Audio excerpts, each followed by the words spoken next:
to Ask Earl Anything. This is the show where your questions make the show. If I don't have questions, I don't have a show. This is going to be my year in review show, going in looking into 2020, the new year, where we're going, and a couple questions. Let's start with year in review. It's a good place to start, and some shout outs too. First off, 2019, tough year. Was a great year in some respects, and it was a tough year in some respects. Great year. I lost some weight. I'm still working on that. Of course, you would never know it because Christmas was here and it was a tough week here. But once I get through this, I plan on trying to continue down that road, slower but steady. Going to keep on working it. But 2019, as many of you know, I lost my son, and that was a crushing defeat and loss in my life in August. And a lot of people probably think, well, how does he keep on going? Well, one thing I've learned about grief is you're going to have it, and I deal with it off camera, of course. I deal with it in my personal life. But in actuality, music is one of the things that actually brings me joy and happiness. And like I've said to many people, if I wasn't playing music, I would have it would be really sad. I'd be in a really bad place if I wasn't playing music. So music has been a saving grace in my life, one of the saving graces in my life. The other thing is my family, my children, my grandchildren, and my wife. I mean, that has been a huge part of this. We've all been grieving and working through life together. Another big part of it has been my church family. And if I did not have my church family, I don't know how I would be dealing with it, and some of my closest friends. So it's been a challenging year from that perspective, but I do think that I will say it this way, I'm moving forward, but you never get over this, and I don't think I'll ever get over it. But I do know that there's more to come in life, and I have more to do, and I'm not quite 60 yet. This is going to be my 60th birthday year. By the end of August, I will be 60. Right now, I'm still 59. So I've got a lot of living to do. I'm not finished. And that's what I have to look at. I look at my grandkids. I look at my children that are living, their spouses. And I look at it as kind of an opportunity to kind of be there for them and love them, and my wife. So life is looking good from that perspective, but I cannot say it wasn't a really tough year, and I do appreciate the prayers and thoughts of this community. This community has been wonderful. A couple other personal musical things that happened this year. Like I said, it was a bittersweet year. I lost weight, lost my son. There were some other things that happened, though. I played on 3 albums this year. This year was a year I played on 3 albums. One was a Christian group called Scarlet Rising from Virginia. I played on the entire album. Joe West and Karen West. I played on Kelly Kumatsu's KM Ken Drums internet album that he put out, Plastic Glasses, on 2 of the tracks there. And I played on a couple tracks from my church's CD, actually not CD, but Spotify, iTunes. You know, everybody's doing an internet.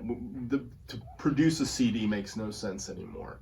But I'm on the Christmas song this year. I played drums on. I played some percussion on some other songs, and that was wonderful for Paradise Hymns, which is our church project, and you can check us out on Spotify, Paradise Hymns, and I'm on the one Love is King. That's the song I played on.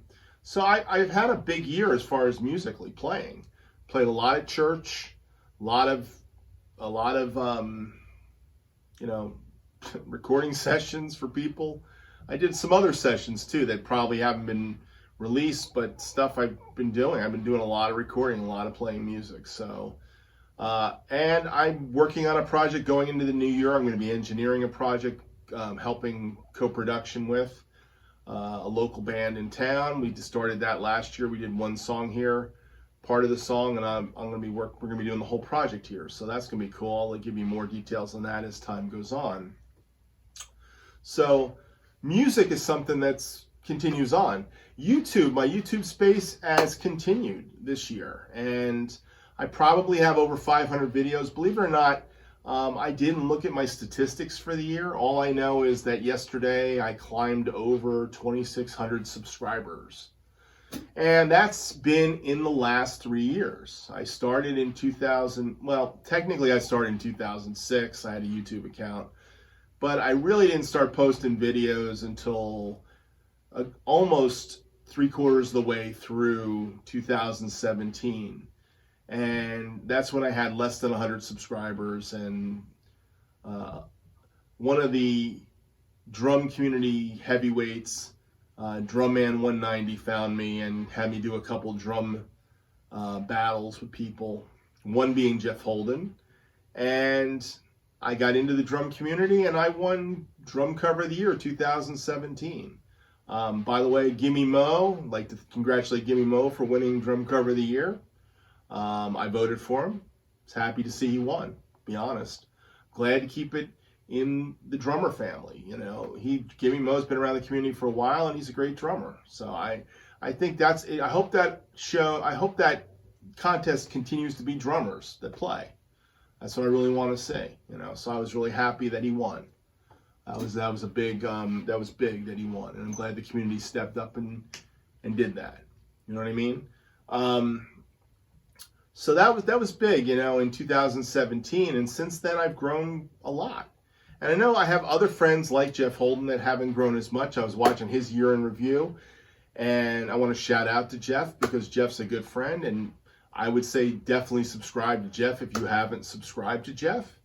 But there's a lot of great players out there that have been working. Kelly's another guy that has less than 300 subs. I was looking at that today, and he makes some great covers and great music. And I was on his interview show he did this year. He was interviewing some of the drummers in the community, and that was cool. So I would encourage you guys to get to know these guys and be a part of the community. And I will say that 2019, I had some time to spend some time with some of the people in the community, especially after the loss of my son. Some of the guys in the community kind of found me out, and I'm going to shout out to a few of those guys in a few minutes. The thing I miss is the community, to be honest. We had a great community for 2000 into 2018, and it's been kind of mixed bag lately. You know, I am just so thankful for those of you that watch this show. You know what I mean? And I consider this community. So I hopefully will continue to encourage one another. But a couple guys that came to my side during the during my son's thing. One being Michael Perry. Michael Perry started calling me. You know, we called me a few times and we talked and shared, and I'm hoping he's going to come down to the studio this year and spend some time. That's one of the guys I'm looking forward to meeting in person and spending some time with. Bill and Lynn, Drum Covers by Bill, came down, dropped in along his journey to Key West, and we had a chance to talk, and we actually were on camera together, and we did a little Earl Asks Anything show. That was a highlight this year. Another big Earl Asks Anything show I did this year was Mikey V. When I was in Canada, Toronto, Canada, Mikey V came out to me, and he's another guy you want to subscribe to.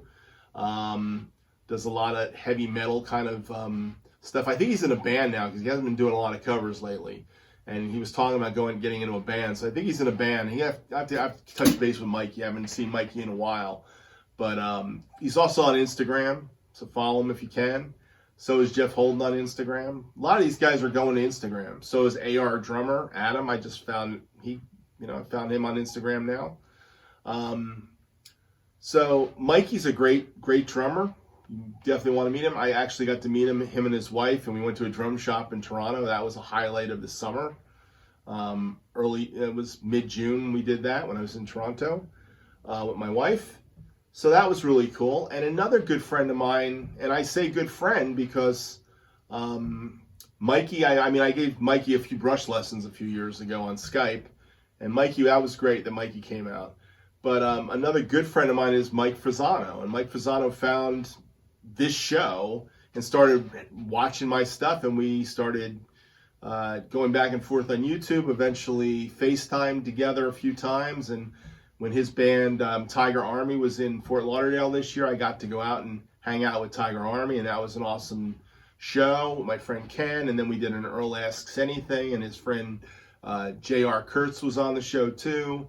J.R. is another touring drummer from California, and J.R. and Mike Fasano, hanging out with them that was great. It was a great night. And Mike's been a big help to me during this time. Michael Perry and Mike Fasano have been guys I've talked to about my son, and it's been big to have some guys to talk to. You know what I mean? So the community for me has been there. I mean, I've had some guys. A lot of you have said really nice things to me. I can't even tell you how many of you have done that. There's so many guys. Thinking of you, and this time, I get that all the time, and I appreciate every one of those kind words. So. Couple, I wanted to shout out to that. Jeff Holden's another guy. I mean, Jeff and I didn't talk after Matt, but we talked before Matt. He was thinking about moving to Florida. That was kind of cool. And I'm glad he landed near Chicago, somewhere out there. I don't know if he's on the Illinois, Wisconsin border or not, but maybe when I get out to Chicago, maybe I can hook up with Jeff Holden, because I do have an operation out there in Chicagoland, so maybe we'll find a way to get dinner or something. That would be cool. Matter of fact, Jeff this week did one of his Will Drum for Food shows, and he gave up some software that I didn't know anything about. That's why his drum covers have been drumless. A lot of the songs he's been doing, a lot of new songs drumless. And I don't know how I missed this, and I don't know if he mentioned it before or where he learned about it, but this software is the coolest thing, and I'm going to be doing a lot of drumless tracks now for songs I want to do, not just the drumless tracks that are out there in YouTube land. And it's a software called XTRAX Stems 2, and you can basically get a subscription for a year for $50, which is what I did, and it works flawlessly. I just took about 10 songs today, and because took today off. And I took 10 songs today and turned them into drumless tracks. And there's some pretty, some harder stuff, some stuff I want to do. That's my whole thing for playing drum covers, is playing when I want to play. I haven't really felt like talking on camera, to be honest. That's why Ask Earl Anything's been like once a month.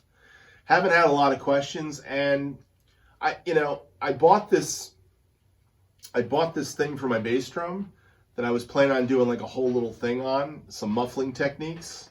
Matter of fact, I've got a few muffling techniques that you're going to start seeing in some of my videos coming up.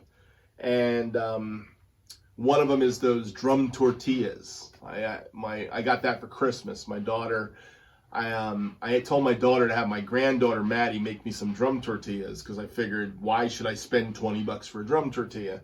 Well, for them to make me some drum tortillas, she actually bought one, my daughter Sandra. So I have a drum tortilla. It's kind of colorful.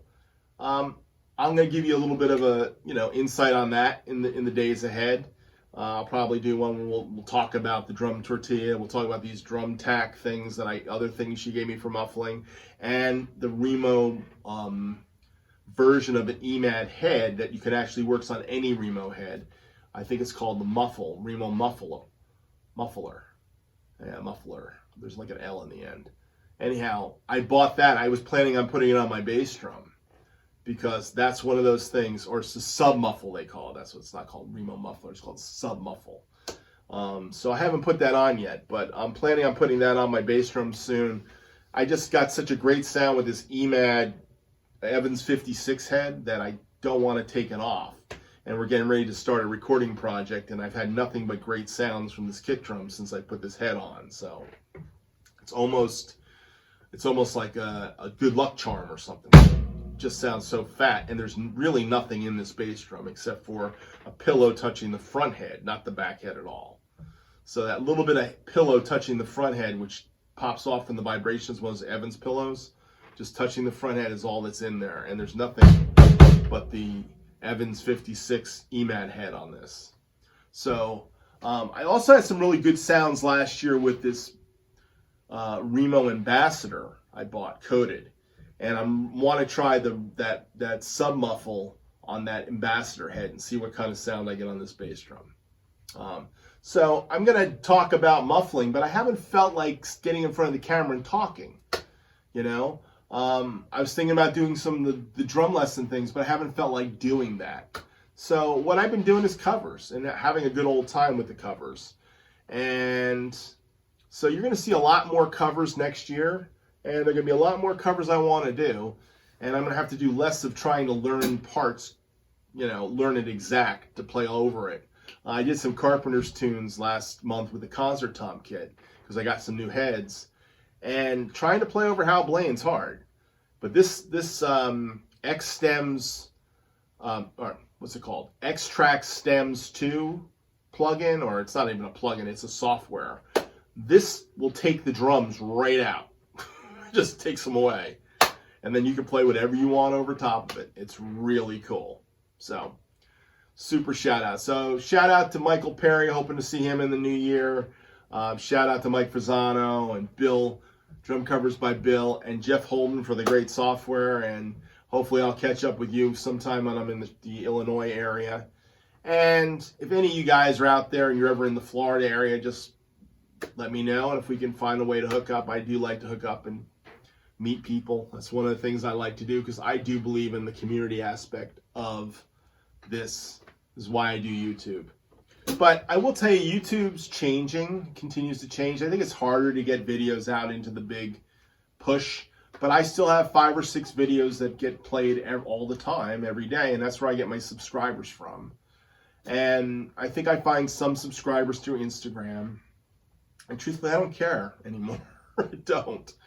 You know, I don't necessarily subscribe back to people unless somebody becomes a new subscriber and they're a player. And if they look like they're cool and I can encourage, I will subscribe back. But I'm not into this like tit for tat thing. And you can tell it on my Instagram because Instagram's really where you get a lot of fakers, you know, that aren't even drummers. They follow you for a day and then they leave you 3 days later, you know. And if you follow them, you'll be stuck with them forever, but they'll get rid of you in a heartbeat. So I don't do that on Instagram. Instagram, I follow only drummers I want to follow. That's my rule on Instagram. So, but what else do I want to say about drumming in South Florida right now? I think I touched most of the people I wanted to say shout outs to, you know, for the year. I don't know. I'm not sure where next year's going. You know what I mean? I'm really not sure. I'm not even sure this show's going to keep going because questions don't come in. There's not going to be a show, and it doesn't bother me anymore. That's the one other thing I want to say is like I had a really for a while there I was really in it, and you guys still think I'm in it because I keep putting out videos. I actually have like 5 or 6 or 7 or 8 videos in the can, waiting to come out. The reason for that is I just enjoy making the covers, and I've been pretty lackadaisical with how I make them. I make them with one camera. One camera, usually over here, off to the side, or in front of me occasionally. And I just knock the thing out. You know, I have fun with it, knock it out, and then turn it into a video. And now that I've got this XTRAX Stems 2 software, I'm telling you, there's going to be some really cool Chicago tunes and Steely Dan tunes I want to do, unless YouTube shuts it down. Which I've got a couple that happened to this year. Blood, Sweat, and Tears. I did Spinning Wheel. It's just sitting there. Won't be seen. I did basically challenge it. So we'll see if they release it or not. And sometimes they release things after a while. That's the other thing I've learned about YouTube. Like its first season. You know, maybe this Blood, Sweat, and Tears tune is actually in a movie or something and they want to sell it or something. I don't get it. I don't understand how the publishing company thinks, but that's that. Anyhow, anybody else I want to talk about? Really rambling on today, but that was fun. Couple things, couple questions. One really cool question and one more of a technical question. Lori Jones, longtime follower. Actually, this is not a Lori Jones question. I have to take that back. This is a Bill Hosmer question. By the way, Bill Hosmer, if you're watching, I did do Old Days. And that is out. You asked me to do that. By the way, I don't really take requests, believe it or not. I don't. But But every once in a while, somebody will say something, yeah, I want to do that one, so I did it. I wish I waited to having that, XTRAX stems too for old days. That would have made that a lot easier to do. I'll tell you that right now. Anyhow, Bill asked a question about, he said, I graduated from using coated emperors on the batter sides of my bass drum to coated power stroke 3s. Now people are telling me to try power stroke 4s or the Evans EMAD 2s. What do you think? Well, to be honest, I'm an EMAD guy. I like EMADs. Now, I don't know if you need the 2-ply EMADs, but maybe your Ludwig drums require that to get that sound. But the single-ply EMADs work for me. And the funny thing is, I use coated emperors on my toms forever. And I am now pulling back to single-ply heads on my drums. Well, actually, the ones on these drums are ambassadors, but they're vintage, so they're not really single-ply. They're a 2-ply head. They're like a 3.5 and a 7 mil combination, which I really like on these drums over the emperors. So that's what I'm playing. And on the concert tom kit, I just bought clear ambassadors. They do dent up, which I knew was going to happen. But I think I'm going to try a heat gun on some of the dents, see how that works. Do that little trick. See if I can pull some of the dents out on the heads. But I've been going to single ply heads, and on the bass drum, this Evans 56 is a single ply. It sounds awesome. And last year, by the fact that Guitar Center only had a $50 20-inch bass drum head, and I didn't want to spend it that day, I bought a $32 coated ambassador, and I loved the sound of that on this bass drum last winter. That I'm going to try that again, go back to it. Is telling me that I really dig the single ply heads. So I'm moving towards single ply heads. But I say you can't go wrong with an EMAD, any EMAD, and you should try it, and then you'll probably have less in your bass drum. Power stroke 3s are fine. I had a power stroke 3 on the 22 for a long time. Sounded great. And now I've got this other power stroke they've got. It's got like a muffler on the bottom. My son-in-law actually got some free heads from Remo. That's a story in itself. I don't know. One of the women in his office that he not his office, one of the locations where he went to, I think it was down in Miami. She basically had an uncle that worked for Remo, and he sent a whole bunch of heads. So we got this bass drum head, and I put it on that kick drum. It sounds good. It's got like a pad attached to the outside, and I forget the name of it. It's got a really funky outside. So when I do that muffling head thing, maybe I'll take a picture of that and we'll talk about it. But it sounds great. 22 is kicking right now. It was kicking with the pillow in it, but now it's kicking even more without the pillow in it. So I don't know, but it's a Gretsch bass drum. So Gretsch bass drums sound a certain way. That's all I can tell you. All right, enough about the heads. Get the EMAD. Try the EMAD out. I think you'll like the EMAD, Bill. That's the one I would go with. Go with the EMAD. My last question comes from Bill Morehouse, my friend Bill. And Bill said, this is kind of an interesting question, so I'm going to try to read it. I think you, let's see how to read it, because it's kind of like in code. He said this. What are some times that that what you do not play is more important than what you do play? So let's try the question again. What are some times that what you do not play is more important than what you do play? It's a great kind of question. So I interpreted it and I asked him, I said, so let me get what you mean. So you're asking me on a musicality type question. Based on when to play or when it's best not to play or rest, leave space in the music. Is that what you mean? He said, nothing specific scenario, but yeah, that's what he was going for. This is a musical concept. Believe it or not, even though we live in this new Instagram drummer world where more is more and sounds like it should be the way it is, musicians should play less. And less has a better emphasis on things. The space, that rest is the most important thing you do, is knowing when to put the space in and not fill it all up. And that's why playing drumless tracks is a lot more fun for me, because it gives me space to gives me the ability to leave the space. Because if the drummer, left the space or didn't leave the space, I can leave the space as a musical choice. Now, I will say, playing with people, a lot of times what I don't play is way more important than what I do play. And less rhythmically opening up your patterns is another thing. I was just doing a cover today. It's a song by Jeff Lorber's Fusion, and it hasn't come out yet. It may come out before this. I don't think it will. It's called Country.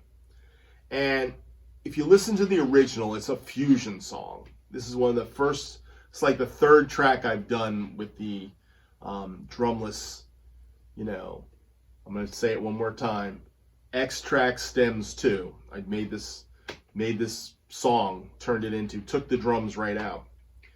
The original drummer is like a gospel drummer. He's a great drummer. I should have his name at the top of my head, but I forgot his name, so I'm not going to even try to butcher it, but I will tell you that he's a great drummer.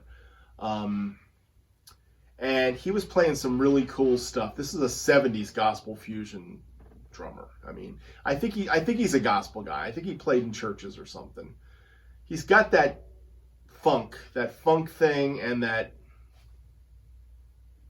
he's got the thing, that fusion thing that he's got kind of the Billy Cobham, Dennis Chambers thing, but he's before Dennis Chambers, okay? Actually, Dennis Chambers was on the scene, but Dennis was playing for Parliament P-Funk at the time. So this guy was playing for Jeff Lorber, and long and the short of it, he played some really funky stuff. So I was playing like a lot of what he was playing, and I played a whole cover version of it. And I was like really nailing it. I was like getting all the little da-das. He had like a lot of like one-ease like hits, like bop-bop. Like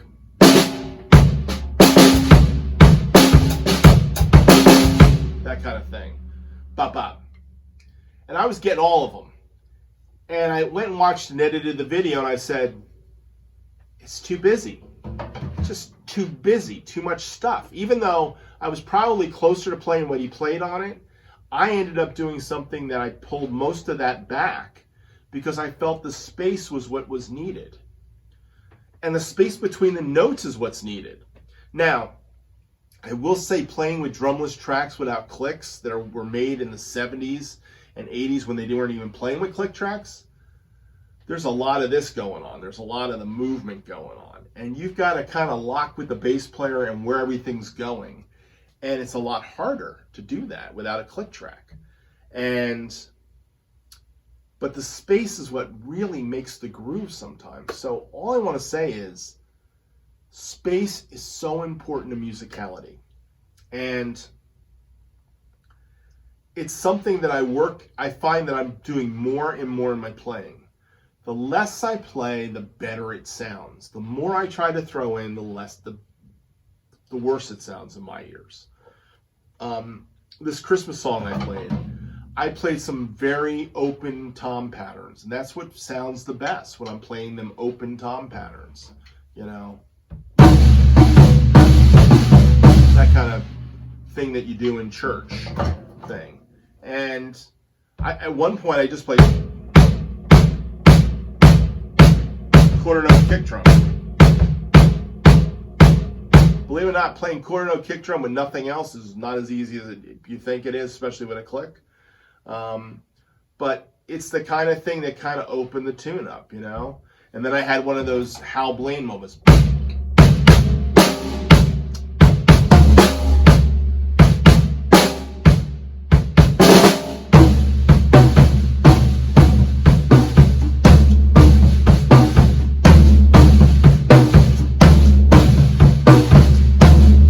The pattern I had to play with a quarter note kick drum on the bass drum.